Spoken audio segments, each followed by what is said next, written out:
Bonjour à tous, bienvenue sur la chaîne Loupation 34. Aujourd'hui, nouvelle vidéo de présentation de mes leurres. Mes leurres souples principalement. Alors je ne vais pas m'étaler sur les leurres dures que j'utilise, que ce soit des stickbait ou les jerkbait. Pour ma part, c'est pas vraiment une pêche que j'aime bien. C'est pas une pêche que je pratique énormément. Bon, mis à part bien sûr la pêche au leurre flottant, que je ferai peut-être un peu plus tard dans la saison quand ça commencera à monter en surface. Là aujourd'hui, je vais essentiellement me baser sur vous présenter 9 leurres souples que j'utilise principalement durant toute la saison, qui me donnent de très très bons résultats. Alors moi, c'est ma sensibilité personnelle au niveau de l'emploi de ces leurres. Maintenant, comme vous le savez, nous sommes envahis de nombreuses gammes de produits, de marques, de types, de modèles différents. Pour ma part, donc, je me consacre essentiellement à l'emploi de ces 9 leurres. Et je vous en présenterai deux supplémentaires pour ce qui est de la pêche au buzzing. Alors dans un premier temps, je vais vous présenter donc une boîte que j'ai achetée dans un magasin de bricolage qui me permet de centraliser tout le matériel que je peux avoir besoin pour la conception de mes leurres qui sont à monter suivant la tête plombée que je veux, le grammage que je veux, si je veux le customiser ou autre. Donc rapidement, hein, c'est une boîte qui coûte pas très cher, que j'ai acheté à Leroy Merlin pour pas faire de la publicité, qui coûte bien moins cher que ce que vous pouvez trouver dans des magasins spécialisés pêche, avec des marques forcément de renom et à des prix parfois très importants. Donc celle-là pour moi elle fait le job. Donc ici j'ai centralisé l'intégralité de mes têtes plombées de tout type que je vous présenterai par la suite avec les leurs. Ici, l'intégralité des hameçons que je peux avoir besoin. Alors, le Texan pour le weightless et autres. Des petits rattles. Les montages spécial back minnow. Alors, des petits plombs que je vous présenterai également qui sont des inserts qu'on peut mettre dans certains leurres souples pardon, et qui permettent d'avoir du lestage intégré au plomb. Ici, j'ai mis des petits sacs d'absorbant d'humidité qui sont toujours intéressants pour éviter l'oxydation. Et j'en mets également dans ma boîte de leurres que j'amène au bord de l'eau. Ensuite, là j'ai du matériel donc, qui me sert à créer mes leurres souples. Donc un ensemble de pinces, un ciseau pour la tresse, la colle-gu bien sûr pour certains montages, notamment pour le black minnow essentiel. Deux stylos feutres spéciaux pour les leurres souples qui permettent de les customiser, que j'ai acheté chez Bricoleur. Là j'ai un noir et un gris, c'est assez intéressant, notamment sur des leurres blancs. Ça permet parfois de donner une petite teinte assez intéressante. Trois petits pots de peinture pour customiser les têtes plombées. Une balance de précision qui permet de vraiment d'avoir une précision sur le poids de vos montages. Bon, un ensemble de plombs. Et ici un petit étau ventouse qui peut être assez intéressant pour certains montages, notamment ceux que je vous présenterai par la suite. Je vous en parlerai juste après. On se voit tout de suite pour la présentation des leurres. Alors avant de vous présenter les leurres que j'utilise, je vais revenir sur trois petits points qui me semblent prioritaires au type de leurre que vous allez utiliser. À mon sens, le coloris, la taille et l'animation que vous allez donner à votre leurre reste la priorité pour prendre du poisson. Le type de leurre, il rentre en considération dans votre activité, dans votre pêche, dans vos résultats de pêche, mais le coloris, la taille et l'animation que vous allez donner sont peut-être supérieurs à ce choix. Je m'explique. Concernant les coloris déjà, pour ma part, je n'utilise quasi à 90% que du coloris naturel, blanc voire noir. J'ai quelques coloris flashy, mais je dois dire que je préfère quand même rester sur du coloris naturel. Alors naturel, couleur Ayu, le coloris le plus connu, que j'utilise principalement sur des eaux très claires. Et le coloris blanc et noir, je vais les utiliser soit sur des couleurs d'eau très foncée, très mate, de l'eau très sale. Et le noir, je vais l'utiliser par exemple sur une eau claire, mais partant de pleine lune. Voilà, j'évite d'utiliser des couleurs flashy. Alors c'est vrai que certains aiment ça, j'en ai quelques-uns. Mais à vrai dire, c'est jamais le leurre qui m'a permis de sortir mon épingle du jeu sur une session de pêche. Concernant la taille, personnellement, je pêche avec du leurre qui fait entre 90 mm et 120. Mais il m'arrive également de tomber sur des leurres de 5 cm, notamment le Black Minnow taille 1, parce qu'il faut rester quand même conscient qu'un petit leurre ne veut pas dire petit poisson et un gros leurre ne veut pas dire gros poisson. Vous aurez affaire parfois à des loups qui sont très voraces, qui peuvent monter sur des proies qui sont de leur taille, voire plus. Des petits leurres vous permettent parfois de taper de beaux poissons. Concernant l'animation, vous allez rester sur des gammes d'animation linéaire, dites pêche à gratter, où vous allez pouvoir mettre quelques twitch pour donner un peu plus d'animation à votre leurre. Mais n'oubliez pas une chose, ce qui est super important à mon sens, c'est les temps de pause. On a tendance à utiliser le leurre de manière dynamique, voire peut-être parfois un peu lentement, mais les temps de pause, c'est parfois très très important. Notamment à la pêche à gratter, quand vous sentez que votre leurre est sur les rochers, quand vous sentez parfois qu'il est même posé sur un rocher, il est parfois très intéressant de temporiser quelques dizaines de secondes et de remettre quelques twitch ou quelques animations, ce qui va parfois susciter le poisson à attaquer votre proie. Donc ensuite, concernant les lestes, alors moi j'utilise principalement 3-4 types de têtes plombées. J'utilise dans un premier temps celle que j'utilise en priorité, c'est la Decoy, la VJ36. Voilà, c'est donc un montage d'hameçon texan avec une tête plombée en ballon de rugby. Donc moi c'est la tête plombée que j'utilise le plus sur mes leurres, je dois dire, et qui m'apporte de bons résultats et qui en plus évite quand même les accrochages assez récurrents sur des zones un peu difficiles. Bon, bien sûr, nous avons la Decoy VJ76, la tête plombée classique, assez ronde, avec le petit retour ici qui est assez intéressant pour éviter que votre leurre glisse sur l'hameçon. J'utilise également en recyclage, on va dire, la tête plombée du montage Fish, le Mud Digger, qui est une tête plombée qui me paraît très intéressante sur l'emploi de certains leurres et notamment vraiment sur la pêche à gratter. Parce que vous voyez la tête profilée de ce leurre ici qui est assez plane et qui permet vraiment de faire une pêche à gratter très intéressante. Ensuite, la SV32 de chez Decoy toujours, avec des types de grammage différents. Ballon de rugby, celle-là j'utilise pour un leurre bien particulier.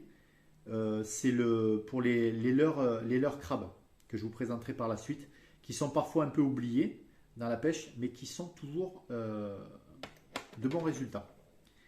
Et une dernière venue, c'est de la gamme Way of Fishing, c'est la tête plombée. Alors c'est plombé, c'est beaucoup dire, puisqu'il y a un montage en plus à ajouter pour qu'elle soit plombée.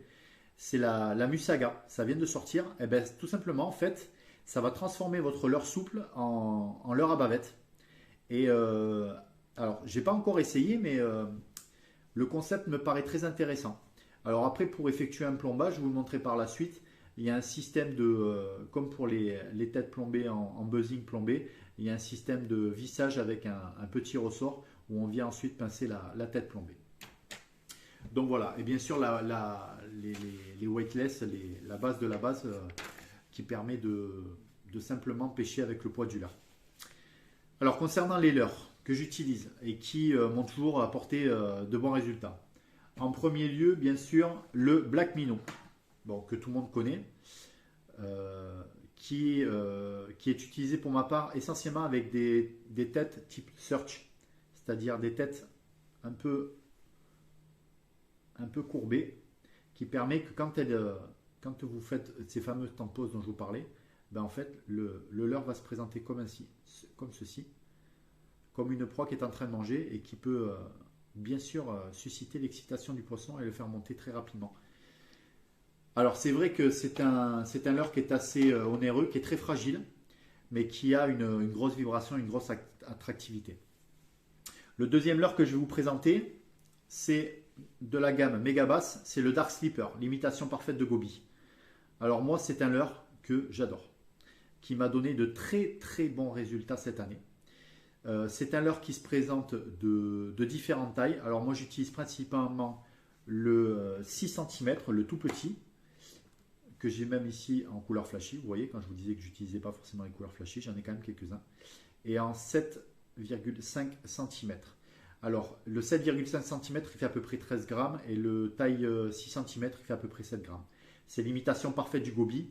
C'est un leurre qui est vraiment d'une attractivité dans l'eau parce que le simple courant lui fait remuer la queue.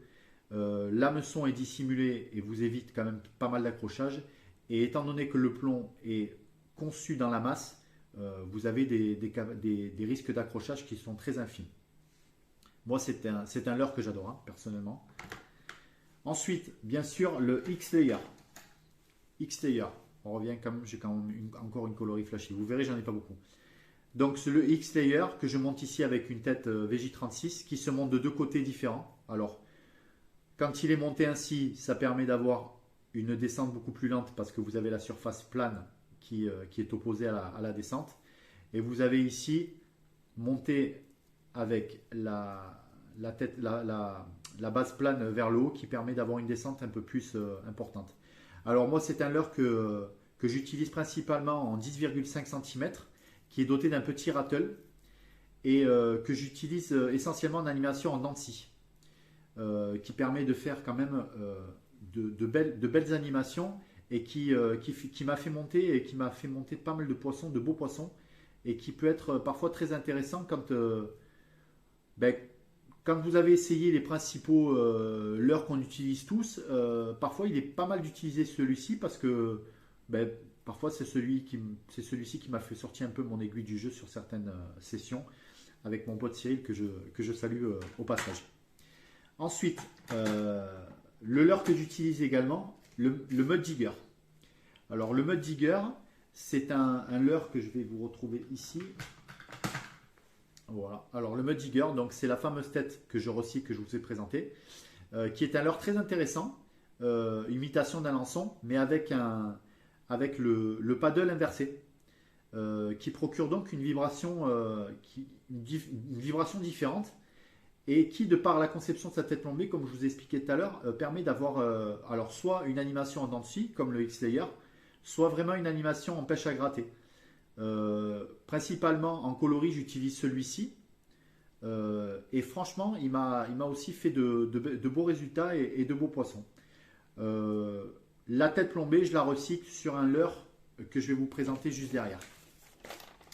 Ensuite, alors un leurre que j'ai décidé d'acquérir cette année, que j'ai pas encore essayé au bord de l'eau, mais qui je pense va m'apporter de bons résultats.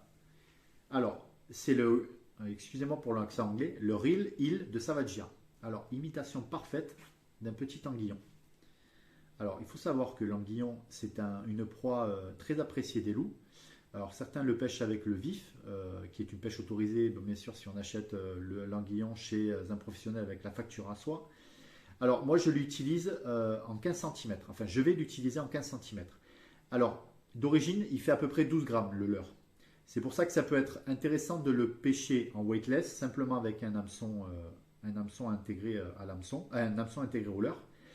Et ici, je lui ai fait un petit insert d'un plomb qui fait à peu près 3 grammes.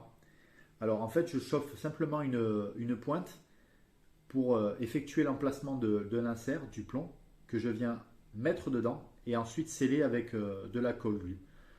Voilà, alors je ne l'ai pas encore essayé, mais quand j'ai vu certaines vidéos sur ce leurre, ça peut me paraître très intéressant pour pêcher le loup, parce que l'anguillon reste quand même une des proies favorites du loup.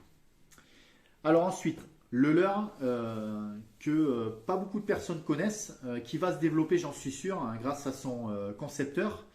Vous retrouverez sur Instagram sous le pseudo Gueule de Loup, je vous mettrai le lien dans la vidéo.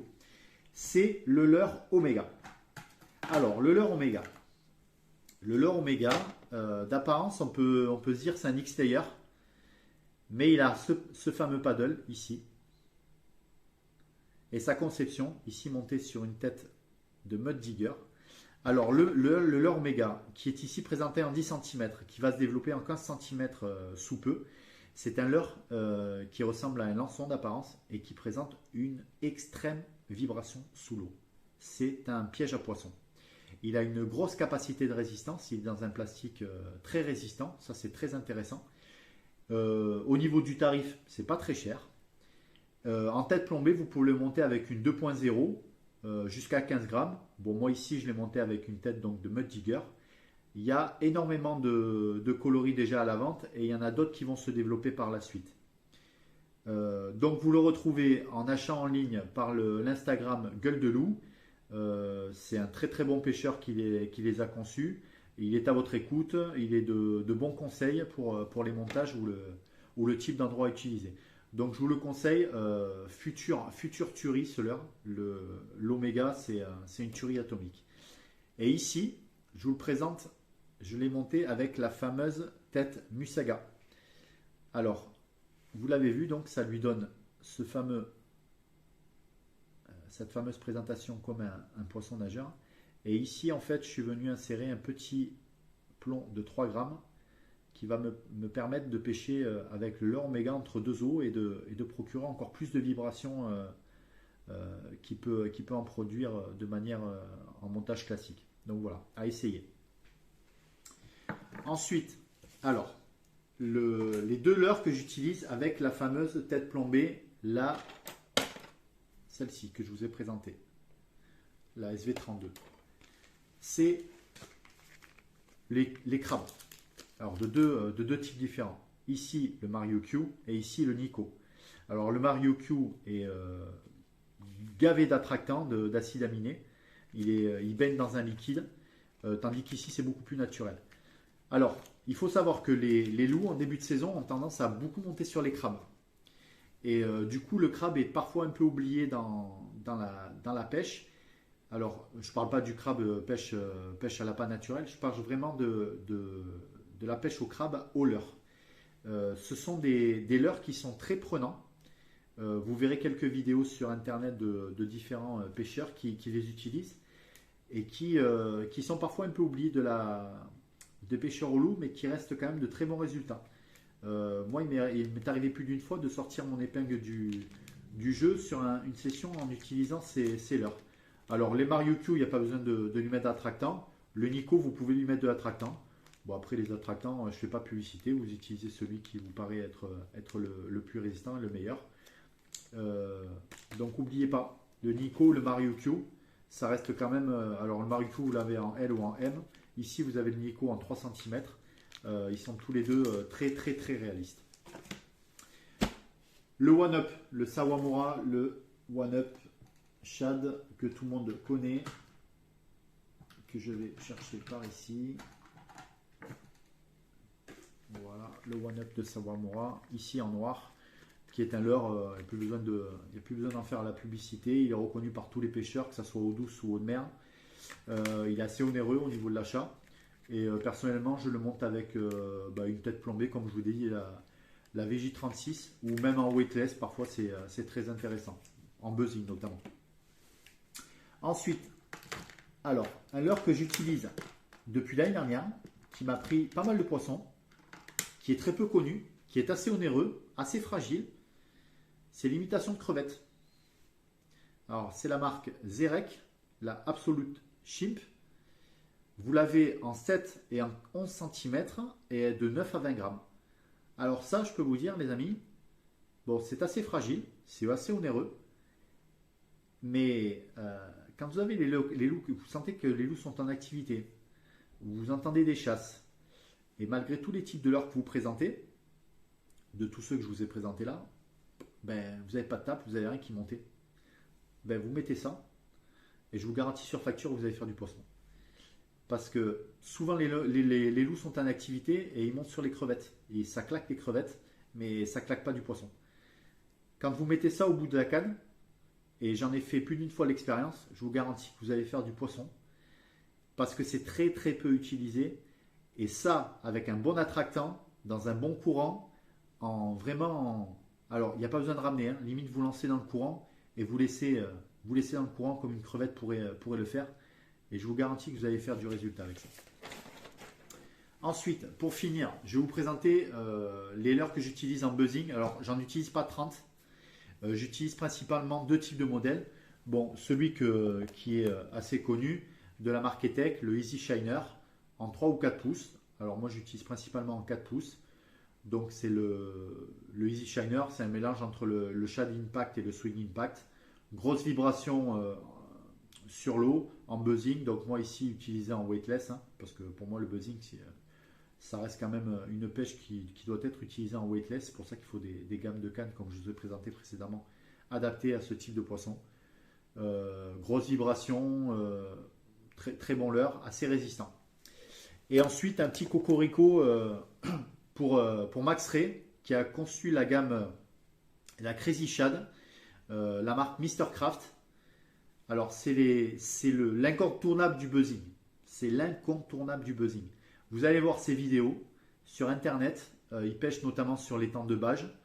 Avec ce type de leurre, il procure une vibration, même sans être animé ou être animé très lentement. Il y a une grosse animation, une grosse vibration. C'est un piège à poisson en buzzing. Allez voir tout simplement ces vidéos. Vous allez voir que c'est impressionnant tout ce qu'on peut faire avec ce type de leurre en buzzing. Donc voilà. Donc je vous répète, c'était une présentation pour ma part des leurres que j'utilise le plus et qui m'ont toujours donné de très bons résultats. Et ben, je vous dis à très bientôt sur la chaîne Loupation 34. N'hésitez pas à vous abonner et à partager.